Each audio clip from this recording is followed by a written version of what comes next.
Yes, तो हम लोग बैठे हुए हैं मनन सर के साथ और आज लोगों का मूड अच्छा नहीं होगा, मार्केट काफी गिरा है। सी थिंग इज, हेडलाइन ऐसा आएगा सेंसेक्स 900 पॉइंट गिरा, बट अगर देखा जाए तो मिड कैप्स और स्मॉल कैप्स काफी गिरे हैं। जो आपका लार्ज कैप है मतलब निफ्टी या सेंसेक्स, वो तो 1-1.25% ही गिरा है, बट जो रियल पेन है वो स्मॉल कैप और मिड कैप, वो आपका 4.5-5% गिरा है। तो मोस्ट लोगों के पोर्टफोलियोज नीचे गए होंगे, तो काफी आप लोग टेंशन में भी होंगे कि भाई क्या होगा। और सबसे पहली बात, ये ग्लोबल है कि लोकल है, मतलब पूरे वर्ल्ड में प्रॉब्लम है कि इंडिया में है? आंसर इज ये सिर्फ इंडिया स्पेसिफिक है। कल रात डाउ जोन्स 200-250 पॉइंट्स ऊपर बंद हुआ था। अभी भी दोपहर में यूरोप देखे या यूएस का फ्यूचर देखे, वो सब ग्रीन है। तो जो हुआ है हमारे यहाँ ही हुआ है।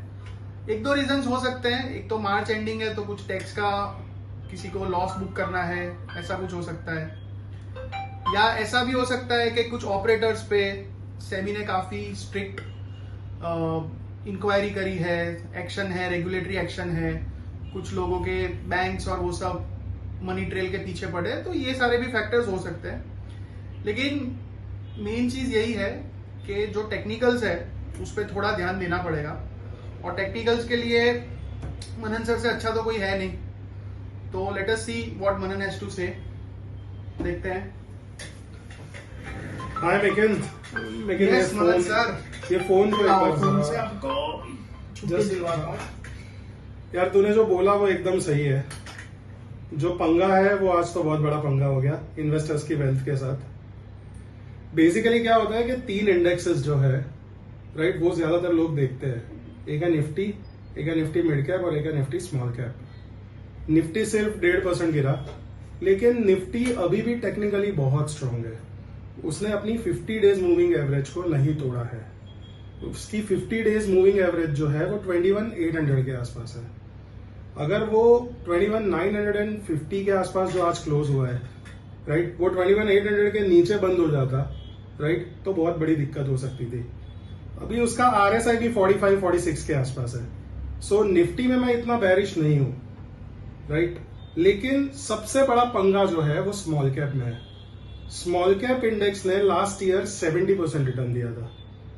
कुछ स्मॉल कैप फंड्स जो है वो लोगों का रिटर्न 75% पर एनम था, जैसे बंधन स्मॉल कैप फंड हो गया, क्वांट स्मॉल कैप फंड हो गया, राइट।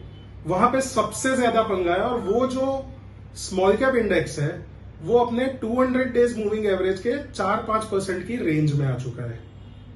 प्लस उसका RSI जो है वो 24-25 हो चुका है। तो अगर ये एक स्ट्रेटेजी होती है जो टेक्निकल्स, जो मूविंग एवरेज और RSI को कंबाइन करके बनाई जाती है, कि अगर निफ्टी का स्मॉल कैप अगर 200 डेज मूविंग एवरेज के ऊपर टिक जाए जो 13,700 का है, और RSI उसका 30 के ऊपर चला जाए, राइट, तो एक पुलबैक के लिए एक बाय किया जा सकता है। लेकिन जिस तरीके का अभी सिनारियो है, जिस तरीके का एग्रेसिव सेलिंग है, राइट, वो ट्रेड लेना थोड़ा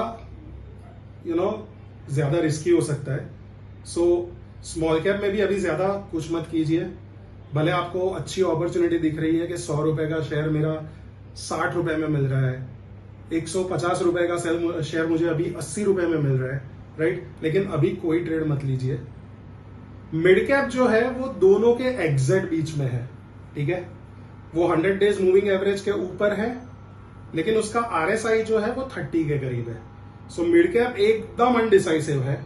सो बेसिकली मेरा वर्डिक्ट ये है कि अगर लॉन्ग करना है तो लार्ज कैप्स, अगर शॉर्ट करना है तो स्मॉल कैप्स, और मिड कैप में यू हैव टू सी के लार्ज कैप मार्केट को ऊपर पुल कर रहे हैं या स्मॉल कैप मार्केट को नीचे ड्रैग कर रहे हैं, उसके बेस पे ट्रेड लीजिए, right. So this is the thing. Traders के लिए बहुत डिफिकल्ट मार्केट है, पैसा बनाना बहुत मुश्किल है। आई होप दैट आप ट्रेड कम करें, राइट, और मार्च एंड तक अगर मार्केट स्टेबिलाईज हो गए तो इन्वेस्टमेंट के अच्छे अपॉर्चुनिटीज होंगे, जो हम आपको अच्छी तरीके से गाइड करेंगे कि कहां पे आपको लॉन्ग टर्म के लिए पैसे लगाने चाहिए। ठीक है मेकिन? डन है सर, डन है। Thank you so much. तो थोड़ी शांति रखिए, ट्रेडिंग कम, और दिन आएंगे अच्छे, तब फिर से करेंगे। Thank you.